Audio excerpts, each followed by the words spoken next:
কৃষি বিষয়ক সাংবাদিকতায় বিশেষ অবদানের জন্য বিএআরএফ মিডিয়া অ্যাওয়ার্ড 2025 পেলেন এটিএন নিউজের জ্যেষ্ঠ প্রতিবেদক ফেরদৌস রহমান।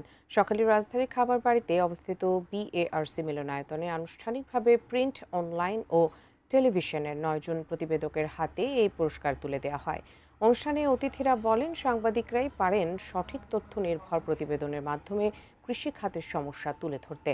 বাংলাদেশ এগ্রিকালচারাল রিপোর্টার্স ফোরামের বিএআরএফ সভাপতি রফিকুল ইসলাম সবুজের সভাপতিত্বে ও সাধারণ সম্পাদক কাউসার আজমের সঞ্চালনায় অনুষ্ঠানের সম্মানিত অতিথি ছিলেন বিএনআরসির নির্বাহী চেয়ারম্যান ডক্টর মোহাম্মদ আব্দুস সালাম, সাবেক কৃষি সচিব আনোয়ার ফারুক, কৃষি সম্প্রসারণ অধিদপ্তরের মহাপরিচালক মোহাম্মদ আব্দুর রহিম, বাংলাদেশ সিড অ্যাসোসিয়েশনের সভাপতি কৃষিবিদ মোহাম্মদ মাসুম।